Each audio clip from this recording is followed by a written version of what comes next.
राम राम दोस्तों, जय बाबा नीम करौली महाराज जी की। आशा है कि आपके ऊपर भी बाबा नीम करौली जी की बहुत ही कृपा होगी। दोस्तों, आपके घर परिवार में भी सभी कुशल मंगल होंगे, यही मैं प्रार्थना करता हूँ बाबा नीम करौली जी से और सभी देवी देवताओं से।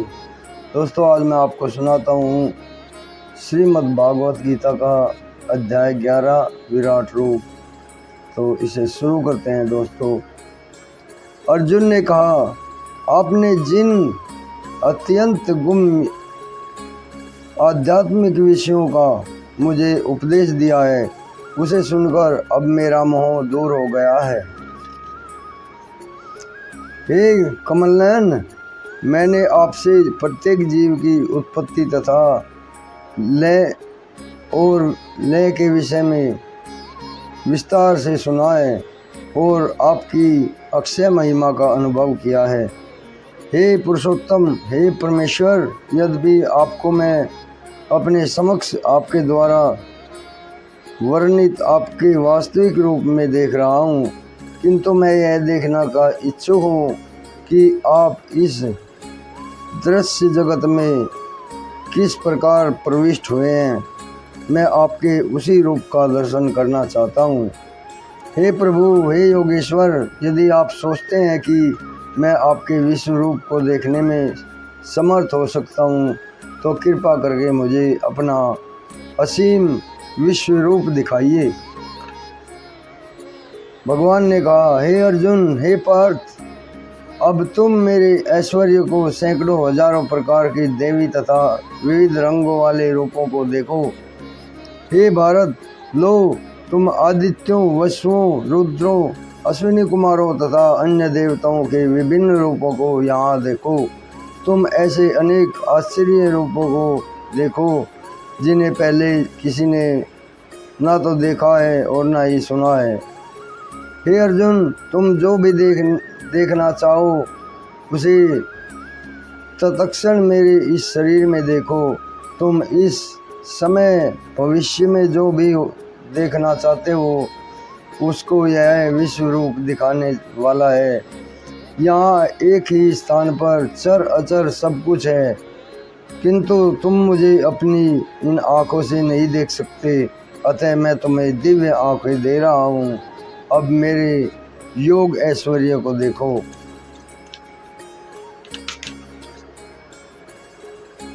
संजय ने कहा, हे राजा, इस प्रकार कहकर महायोगेश्वर भगवान ने अर्जुन को अपना विश्व रूप दिखलाया।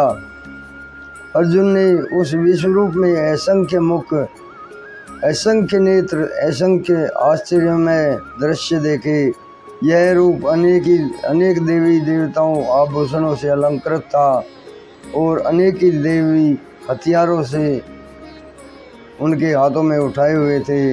यह देवी मालाएं तथा वस्त्र धारण किए था और उस पर अनेक दिव्य सुगंधियां लगी थी।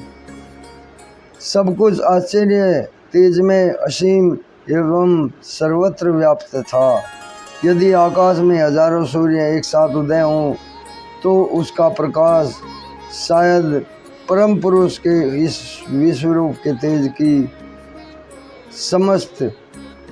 की समता कर सके। उस समय अर्जुन भगवान के विश्व रूप को में एक ही स्थान पर स्थित हजारों भाग में विभक्त ब्रह्मांड के अत्यंत अंशों को देख रहा है। तब मोहग्रस्त एवं आश्चर्यचकित रोमांचित हुए अर्जुन ने प्रणाम करने के लिए मस्तक झुकाया और यह हाथ जोड़कर भगवान से प्रार्थना करने लगा। अर्जुन ने कहा, हे भगवान कृष्ण, मैं आपके शरीर में सारे देवताओं तथा अन्य विविध जीवों को एकत्र देख रहा हूँ। मैं कमल पर आसीन ब्रह्मा, शिवजी तथा समस्त ऋषियों एवं दिव्य सर्पों को देख रहा हूँ।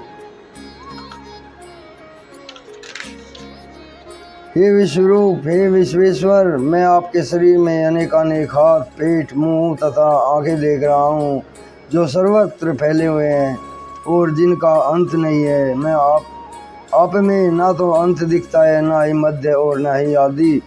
आपके रूप को उसके चकाचौंध तेज के कारण देख पाना कठिन है, क्योंकि वह प्रज्वलित अग्नि की भांति अथवा सूर्य के अपार प्रकाश की भांति चारों ओर फैल रहा है। तो भी मैं इस तेजोमय रूप को सर्वत्र देख रहा हूँ और अनेक मुकुटों, गदाओं तथा चक्रों से विभूषित है। हे अव्यय तथा पुराण पुरुष हैं, आप परम आद्य ये वस्तु हैं, आप इस ब्रह्मांड के परम आधार हैं। आप आश्चर्य अव्यय तथा पुराण पुरुष हैं, आप सनातन धर्म के पालक भगवान हैं। यही मेरा मत है। आप आदि मध्य तथा अंत से रहित हैं, आपका यश अनंत है, आपकी असंख्य भुजाएं, आपका सूर्य और चंद्रमा आपकी आंखें हैं। मैं आपके मुख से प्रज्वलित अग्नि निकलते हुए और आपके तेज से इस संपूर्ण ब्रह्मांड को जलते हुए देख रहा हूँ। यद्यपि आप एक हैं, किंतु आप आकाश तथा सारे लोकों एवं उनके जीव समस्त अवकाश में व्याप्त हैं। हे महापुरुष, आपके इस अद्भुत तथा भयानक रूप को देखकर सारे लोग भयभीत हैं। देखो, देवों का सारा समूह आपकी शरण ले रहा है और आप में प्रवेश कर रहा है। उनमें से कुछ अत्यंत भयभीत होकर हाथ जोड़कर आपकी प्रार्थना कर रहे हैं। महर्षियों तथा सिद्धों के समूह कल्याण हो कहकर वैदिक स्त्रोतों का पाठ करते हुए आपकी स्तुति कर रहे हैं। शिव के विविध स्वरूप आदित्यगण, वसु, साध्य, विश्वदेव, दोनों अश्विनी कुमार, मरुदगण, पितृगण, गंधर्व, यश, असुर तथा सिद्ध देव सभी आपको आश्चर्यपूर्वक देख रहे हैं। हे महापुरुष, हे महाबाहु, आपके इस अनेक मुख वाले, नेत्र वाले, बाहु, चंगा, पीठ तथा भयानक दांतों वाले विराट रूप को देखकर देवतागण सहित सभी लोग अत्यंत विचलित हैं और उन्हीं की तरह मैं भी विचलित हो रहा हूँ। हे सर्वव्यापी विष्णु, नाना प्रकार के ज्योतिर्मय रंगों से युक्त आपको आकाश का स्पर्श करते हुए मुख फैलाए तथा बड़ी बड़ी चमकती आंखें निकाले देखकर भय से मेरा मन विचलित है। मैं न तो धैर्य धारण कर पा रहा हूँ, न ही मानसिक संतुलन ही पा रहा हूँ। हे देवेश्वर, आप मुझ पर प्रसन्न हो। मैं इस प्रकार से आपके प्रलय याग्नि स्वरूप को, मुखों को तथा विकराल दांतों को देखकर अपना संतुलन नहीं रख पा रहा। मैं अब सब ओर से मोहग्रस्त हो रहा हूँ।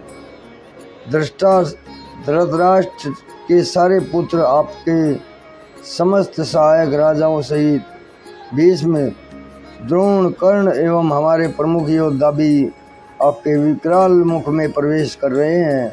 उनमें से कुछ के सिरों को तो मैं आपके दांतों तले चूर्णित हुआ देख रहा हूँ।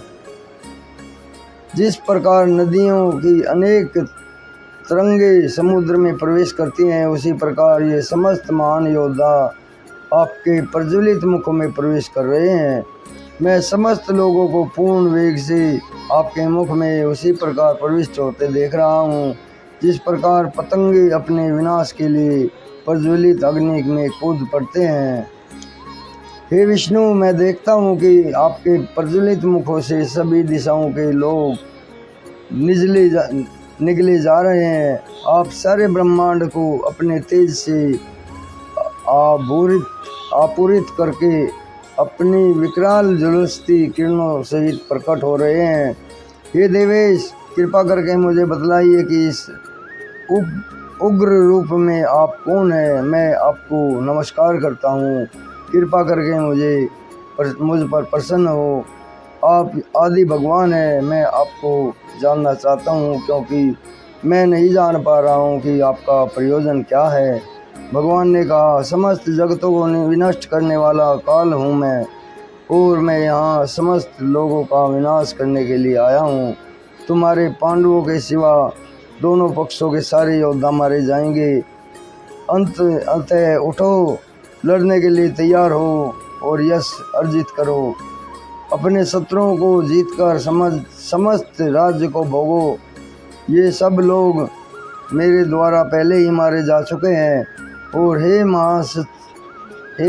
महाबली, हे सव्यसाची, तुम तो युद्ध में केवल निमित्त मात्र हो सकते हो। द्रोण, भीष्म, जयद्रथ, कर्ण तथा अन्य महान योद्धा पहले ही मेरे द्वारा मारे जा चुके हैं। अंततः तुम उनका वध करो और तनिक भी विचलित ना हो। तुम केवल युद्ध करो। युद्ध में जो तुम अपने शत्रुओं को परास्त करोगे। संजय ने धृतराष्ट्र से कहा, हे राजा, भगवान के मुख से इन वचनों को सुनकर कांपते हुए अर्जुन ने हाथ जोड़कर उन्हें बारंबार नमस्कार किया। फिर उसने भयभीत होकर अवरुद्ध स्वर में कृष्ण से इस प्रकार कहा। अर्जुन ने कहा, हे ऋषिश्वर हरिकेश, आपके नाम के श्रवण से संसार हर्षित होता है और सभी लोग आपके प्रति अनुरूप होते हैं। यद्यपि सिद्ध पुरुष आपको नमस्कार करते हैं, किंतु असुरगण भयभीत हैं और इधर उधर भाग रहे हैं। यह ठीक ही हुआ है। हे महात्मा, आप ब्रह्मा से भी बढ़कर हैं। आप आदि स्पष्टा हैं, सृष्टा हैं। और तो फिर वे आपको सादर नमस्कार क्यों ना करें। हे अनंत, हे देवेश, हे जगदीश्वर, हे जगन्निवास, आप परम स्त्रोत अक्षर कारणों के कारण आप भौतिक जगत के परे हैं। आप आदिदेव, सनातन पुरुष तथा इस दृश्य जगत के परम आश्रय हैं। आप सब कुछ जानने वाले हैं। आप ही वह सब कुछ है जो जानने योग्य है। आप भौतिक गुणों से परे परम आश्रय हैं। हे अनंत स्वरूप, यह संपूर्ण जगत आपसे व्याप्त है।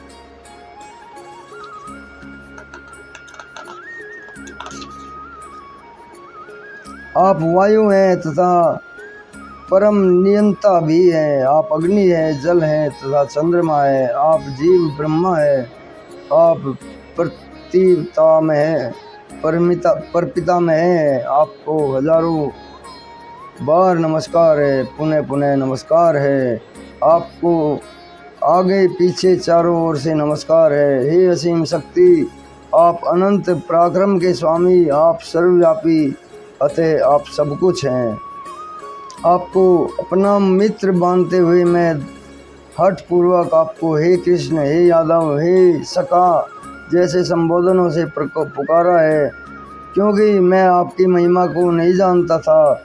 मैंने मूर्खतावश, ये प्रेमवश जो कुछ भी किया है, कृपया उसके लिए मुझे क्षमा कर दे। यही नहीं, मैं कई बार आप आराम करते समय एक साथ लेटे हुए या साथ साथ खाते या बैठे, कभी अकेले तो कभी अनेक मित्रों के समक्ष आपका अनादर भी कर चुका हूँ। हे अच्युत, आप मेरे इन समस्त अपराधों को क्षमा करें। आप इस चर तथा अचर संपूर्ण दृश्य जगत के जनक हैं। आप परम पूज्य महान आध्यात्मिक गुरु हैं। न तो कोई आपसे तुल्य है और न ही आपके समान हो सकता है। हे अतुल शक्ति वाले प्रभु, भला तीनों लोकों में आपसे बढ़कर कौन हो सकता है और कैसे हो सकता है।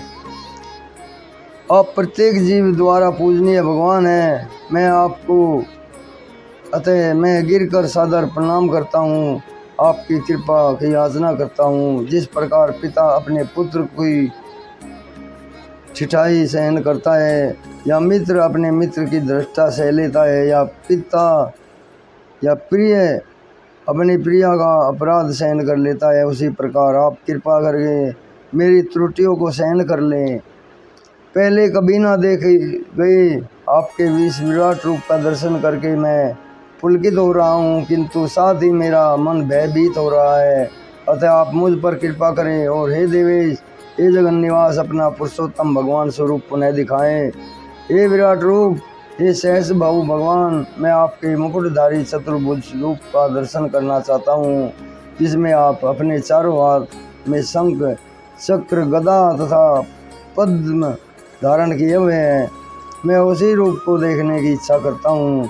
भगवान ने कहा, हे अर्जुन, मैंने प्रसन्न होकर अपनी अतरंग शक्तियों के बल पर तुम्हें इस संसार में अपने इस परम विराट रूप का दर्शन दिया है। इसके पूर्व अन्य किसी ने इस असीम और तेजोमय आदि रूप को कभी नहीं देखा था। हे कुरुक्षेत्र, तुमसे पूर्व मेरे इस विश्व रूप को किसी ने नहीं देखा, क्योंकि मैं न तो वेदाध्ययन के द्वारा, न यज्ञ, दान, पुण्य तथा कठिन तपस्या के द्वारा भी इस रूप में इस संसार में देखा जा सकता हूँ।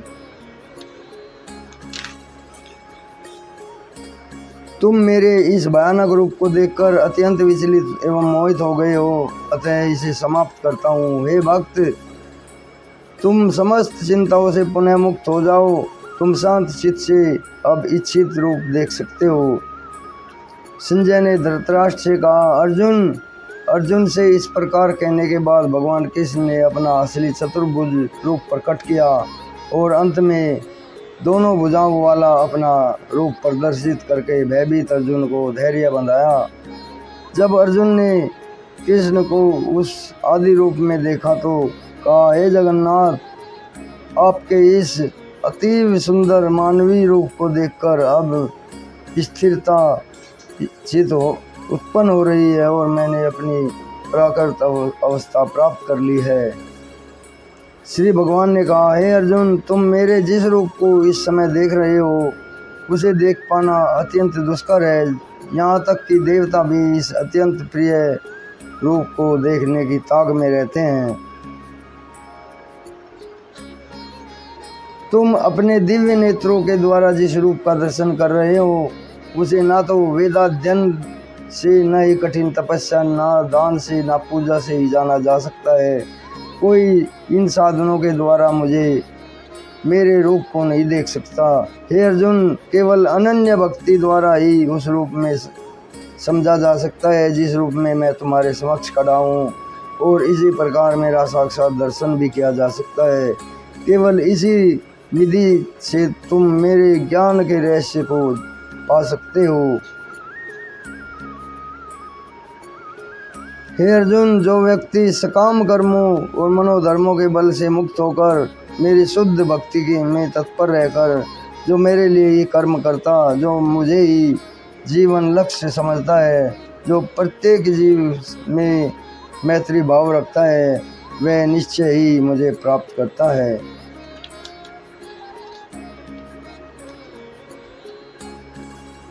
तो दोस्तों, आज ये श्रीमद् भागवत गीता का अध्याय 11 विराट रूप समाप्त होता है। कल मैं आपको इसका 12वां अध्याय सुनाऊंगा, भक्ति योग। इस रूप में, इस पाठ में, इस अध्याय में भगवान ने अपना विराट रूप दिखाया अर्जुन को। अभी आपसे सभी से नमन करता हूँ, सभी देव देवताओं से, कि आपके ऊपर सदैव कृपा बरसाएं। जय राम जी की, जय हनुमान जी की, जय बाबा नीम करोली महाराज जी की, जय श्री कृष्ण, जय गौ माता।